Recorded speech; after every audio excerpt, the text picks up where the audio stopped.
环球大战线深入世界最前线，全球各地的观众朋友，大家好，我是叶思敏。今天节目我们的大主题会聚焦在美伊战事当中，伊朗打脸了川普。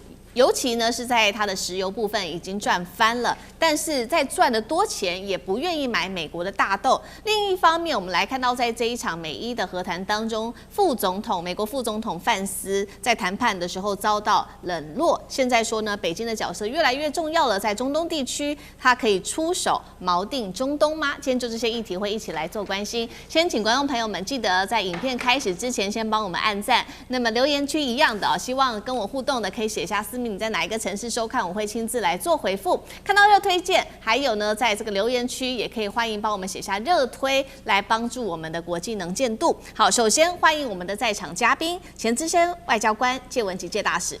思明好，各位朋友大家好。时事评论员王尚志尚志哥。思明好，观众朋友大家好。好，还有资深媒体人彭华干哥。主持人好，大家晚安。好，观众朋友，今天有关于美伊战事的3个火线话题，一样带观众朋友先来看到哦。第一个，等一下请来宾帮我们做解答。川普呢想要用黄豆跟对于伊朗的解冻资金来收割这个战后的红利，没有想到直接被伊朗打脸。他直接说了，他没有要买美国的黄豆，没有要买美国的大豆。到底现在主导权是在谁的手中呢？这是第一个问题。第二件事情，我们来看到的是，美国很得意啊，因为呢，他觉得在这场和谈当中结束之后呢，他这边说了。伊朗已经答应了，是说接下来 IAEA 是可以重新进入伊朗的核设施检查的，被视为是美方的重大突破。但是现在却被笑说，这不是战前就已经讲好可以这样子做的一个机制了吗？那再加上现在美国的民意还有原油的压力，这一场100日的美伊战争，美国是被打回了原点了吗？第三件事情，我们来看到美国现在忙着要稳住它的波斯湾的盟友，中国另一方面则是强化它跟伊朗的互动。中东权力是在重组还是已经换轴？也就是说，中美之间谁更有能力去掌握中东的话语权？今天就这些议题，我们会一起来做关心。好，我们要赶快来看到是川普直接被伊朗打脸吗？原本以为呢，美伊的这一场战争打完之后，美国他说他可以名利双收的。他甚至公开表示，这是来自于川普的说法，希望呢伊朗的资金在被解冻之后，可以呢拿这些钱全部买美国的黄豆，甚至是玉米等等的农产品。话一说完，央行总裁来自伊朗方面直接就否认打脸，说我们签署的 MOU 当中根本没有任何一条的条文有明文规定说，伊朗必须要向美国来购买农产品，而我们会向美国买或者是购买的其他东西，除了民生物资之外，就是一些没有经过制裁的商品，完全没有包括黄豆也代表这个川普说要救农民的这个梦，看起来是完全的被打碎了。好，更糗的事情，我们来看到了副总统范斯，他原本试图说，我到了这个谈判的现场，我要来主导整个谈判的主导权，但是呢，看到这有发生非常多的糗事。第一件事情，范斯一开场说呢，我希望跟这个伊朗翻开新的一页，甚至期待两国关系能够永久的被改变。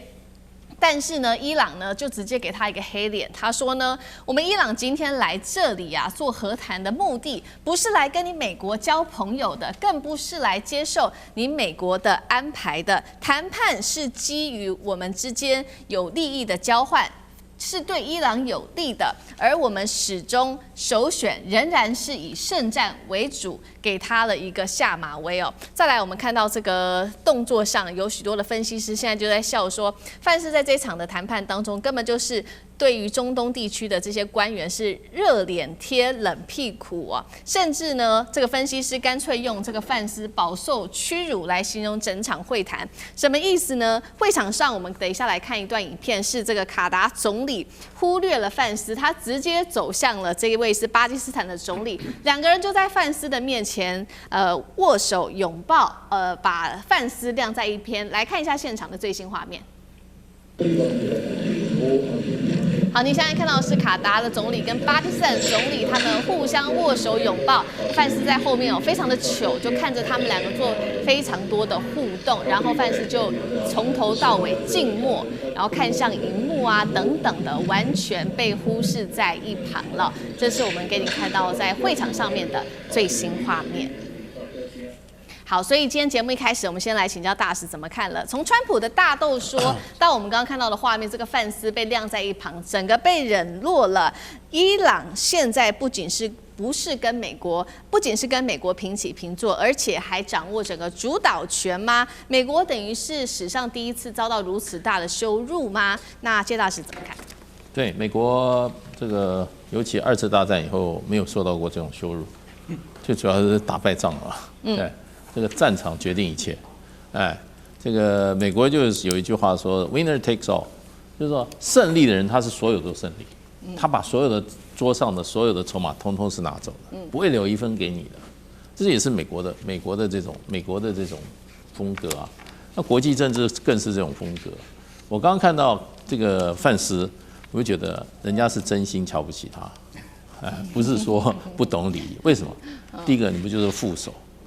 在美国的政治地位里面，副总统就是一个陪衬，就是一个备位的。尤其在川普这个总统之下，范斯跟这个白宫里面任何一个听川普使唤的人都是一样的。在一个机构里面，说实话，副手也是这样，副手就是不受重视的，那除非有一天，老大突然出事了。他接了班，那他就不一样。另外一个范斯，以这个美国的总统来讲的话，他没有什么让人家值得尊敬的地方，他也不过就是一个怎么样？他是家里面比较贫困，当兵打过仗啊，拿着这个军人的这个补助，上了哈佛大学，还耶鲁大学念了法学博士，念法学博士出来当律师，碰到有人赏识他，叫他做个基金管理人，也不1000多万美金。然后就出来，有人投资他，叫他出联邦参议员，就这样，这是什么资历啊？什么资历都不够。那而且在这种国际场合里面，事实上的话，你要有一点很现实的，有镜头在的时候，大家都要表演给谁看？都要表演给自己家里面的老板看，而且他国内的群众看。对，你要知道这个谈判者绝对不是用来讨好你的谈判对手的。谈判者是要对你的谈判对手把他视为什么视为要把他压榨到绝对他就是你的寇仇，要把你压榨到最后一滴油都把它压榨出来。那为什么呢？你的谈判者不会把你干掉，谈判者通常被后面的箭射死。后面的箭手，老板不满意啦，群众不满意啦，你这什么态度啊？去了还这种卑躬屈膝，还跟人家下跪，这是什么外交啊？对，跑去跟人家下跪，那回过头来不是你这个国家自己人就是说，你这是怎么谈判？你去投降嘛？所以他一定要强硬，所以人家到那个场合里面都是针对美国的，所以再加上我觉得范斯本来就不受待见，人家就觉得这家伙根本没有经验，搞不清楚状况，对，讲的话人家就说谁跟你顾全大计，谁跟你搞新意啊？我们现在这个事情先解决就好，然后伊朗来讲的话，我今天才知道为什么一个民族可以生存这个5000年，还能够屹立不摇，就是强悍，就是强悍。你再大的压力之下，他也没有下跪啊。伊朗在口头上从来没有对美国软过。你跟你讲好的那个黎巴嫩停火，对，你要去跟内塔尼亚胡讲，你管不住，管不住的话，那你就不要答应我。那现在管不住，那很简单，我就霍姆兹海峡继续封锁嘛，有怕你吗？你有核子弹，我也是这样；你没有核子弹，我也是这样。所以人家展现什么，就是强大的心理素质。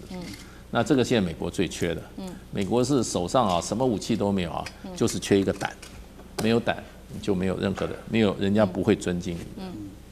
好，所以我们看到这一场的这个和平谈判当中，范斯就很尴尬在现场就直接被视为是一个很尴尬的人物那其实呢，所以他现在也要展现说，确实在这场谈判当中，他有获得一些什么，但是真的有获得一些什么吗？我们来看到因为美方一直在强调，尤其范斯他强调说，这一次对于美国来说具有一个重大的意义，就是伊朗已经同意一件事情了，要让这个国际原子能总署 IAEA。重新进入检查他们的核设施，但是观众朋友，我们看我们节目非常久，其实这个设这样子的一个检查的动作，其实早在战前，这个伊朗就已经同意了。所以呢，被大家笑说，你美国打了100多天，怎么看起来回到了战争前当时的原点呢？再来看一下美国目前呢内部民调到底支不支持自己这个川普总统的做法？现在呢，来自于 CBS 最新的民调，78%的民众希望战争快点结束吧，而且呢，2成是认为说，这一份临时协议是美国占上风，但是37%的民众是认为伊朗才是真正得利的人。好，现在让美国另外还有担心的事情，就是有关于石油的问题了。现在他们的石油储备呢降到了这个最新低点的一个水库，来到了1983年以来最低，尤其是库欣原油交割中心库存已经来到了警戒线，现在呢是从4000万桶直接腰斩剩下2003万桶。好，第一个是 IAEA 的问题，到底这个美国有没有得到些什么好处啊？第二个问题就是说有关于美国的石油储备问题了，会不会出事啊？尚志哥怎么看？好，首先 IAEA 这件事情，我想其实与其说真的是白打了，回到原点，倒不如说当时在美伊的这个谈判，在去年的时候。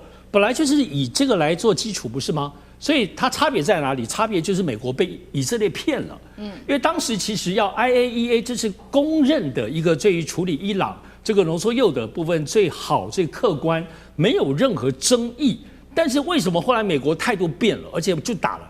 就是因为以色列告诉美国 ，IAEA 查不出什么，我们这边掌握的萨德组织掌握的情报里头是怎样，所以用这样子的方式去改变了川普的想法，所以这个是真正的最大的关键。但是为什么美国现在愿意接受这样子的状况，并不是说美国退让，或者说回到原点，这只是美国现在面对现实，因为现在事实上到底。伊朗的部分实质的浓缩铀到底如何，还是需要被具体掌握现况。其实到现在为止，伊朗没有讲，外界都不知道，中国、俄罗斯甚至也都不知道。所以这里头真正要掌握，还是得要有一个人，伊朗能够接受或一个机构进去好好仔细看。所以特别我们现在知道，他现在在这个纳坦兹、福尔道跟伊斯法罕。这里头有好几个地方，它可不是只有一处，所以这里是必须要一个结构或一个队伍的人手，才能够系统性的先掌握下来。那么掌握下来之后，再来看是怎么样呢？究竟是要就地稀释，或者是要运出海外？现在看起来，美国的态度很可能不会像先前在早先一开始认为要全部要运出去，全部要拿出去，有可能会就地稀释。因此，如果要就地稀释，真正的根本性的处理这个问题的话，那更需要原子能总署了 IAEA 来介入跟整个监督全部的过程。所以像 IAEA 这件事情，我们不是说风凉话，它变得很重要。也就是说，伊朗的浓缩铀现在要调查现况，未来要怎么处理，它变成非常非常关键了哈。来去谈判能够继续往下走。所以我觉得我们现在看到的部分是现在美国的部分状况，因为无论如何，在以色列先前说三道四讲一堆谎话，但是呢，对以色列内部的强硬派以及对伊朗最在意的，终究还是浓缩铀的问题。也就是说，浓缩铀如果终究还是可以解决的话，现在以色列觉得吃瘪跟美国关系不好，还是可能可以安抚以色列内部的这个强硬派。所以这个过程我们现在开始看到了，伊朗要展现他的谈判力。我们现在看到伊朗是很会打仗，现在我们要看伊朗是不是很会谈判，而且这样子就谈下去，美国方面如果浓缩铀处理好的话，我们现在知道有些争议，比如说包括要解冻它的这些钱，包括还有3000亿的涉及到要给伊朗钱，现在全世界也觉得这莫名其妙。如果伊朗解决浓缩铀题顺利的话，美国交换给一些具体的金钱资源的这个合理性，我认为才会层次更清楚。我觉得这个部分是核浓缩铀现在是眼前最重要的一步。好，就在美伊和谈的当下，我们也看到了，在这一次和谈，可以很明显看到伊朗出乎意料是非常非常的强悍的哦。那这一些在中东地区的这些波湾国家的这些盟友们也都看到了，现在也对于美国的信任度其实是大幅下滑的。尤其大家也在看说，是不是中国大陆在这边的势力正在悄悄的崛起当中。尤其我们要来看到，现在中方派出的是在22日呢，王毅去会见了伊朗的高层。那伊朗同一时间主动向中方通报了他们谈判的一个最新进度。那中方也表示愿意继续恢复中东和平，来发挥一些作用。美国方面现在呢，则是急着和这个波湾的盟友们，希望能够建立更紧密的关系。但是问题是有没有效，这个持续要做观察了。因为我们知道这些波湾的盟友们在这一次美伊的战争当中承受了非常多来自于伊朗的飞弹哦，那所以呢，现在也要看波湾盟友们的态度。美国这一次是派的是这个卢比欧前往阿联跟科威特跟巴林，试图稳住波湾的盟友，真的有用吗？干哥怎么看？好，你知道刚刚我们看到那个画面啊，那短短10几秒画面，那是谁？那个是那个穆罕默德，对不对？对，是卡达的总理，然后就没看到范斯就走过去，跟谁？跟巴基斯坦的总理夏利夫握手，对不对？然后那个范斯就在那边干笑，这个是一个画面。可是大家知道还有另外一个画面是什么？这个是四方会谈，美国、伊朗、卡达、巴基斯坦四方会谈。卡达跟巴基斯坦的作用是斡旋者，那是调解你们两边不要再吵了，对不对？可是你知道吗？照理讲，你手上有筹码的话，你一定是最后一个来的。知道最后一个来是谁？是阿拉奇，是伊朗的外长。这四方会谈3个国家都来了，包括范斯站在最前面，就最后面进来叫做阿拉奇，就说怎样？我现在手上有筹码，我就最晚进来，怎么样？然后还有一个人讲的更凶的话，叫做穆吉塔巴，就是现在伊朗实际掌权者，他的代表说，他叫萨吉德嘛，萨德吉，他说，我们不是害怕，因为是我们对我们现在是首选，依然还是圣战，意思就是说，我们那个精神是不会变。也就是说，如果说谈判破裂的话，我们也不怕。那最后还是回到圣战的本质上面。所以你就觉得说，阿拉奇这次进来，然后是最后一个进来，然后阿拉奇进来也一样没有跟范斯握手，也一样跑去找夏利夫，又跟夏利夫握手。所以大家要看这个外交的场合里面这有很多画面都透露一些因素，就是说你会发现说，那你范斯变成一个路人甲被晾在那边。真的是那个样子，其实我们也很惊讶，就像刚刚大使讲，很惊讶啊。不过怎么会这样子？美国从来是不能，就是他是被人家等的，不能他等人家，对不对？如果今天是川普在场，川普一定拂袖而去，但今天是范斯来，他就变一个花瓶在那边。所以你就看到，结果你知道，最近这几天，也就是昨天王毅在哪里？在新德里会见了谁？他会见了伊朗最高国安会的副秘书，叫做内扎米普尔。内扎米普尔把所有14点的过程通通报告给王毅。为什么？奇怪了，这不是有四方会谈的吗？怎么又多一个角色出来，叫做中国？内扎米普尔为什么把所有事情都跟王毅报告清楚？就是大家就晓得说，中国在未来伊朗的重建之路上面会扮演多么重要的角色，这才是我们要注意的地方。好，谢谢干哥。那我们休息一下，马上回来。地缘政治、美中之争、战略价值、强权崛起、小国生存，现在与未来洞悉事件走向，掌握世界脉动，全球观点尽在环球大战线。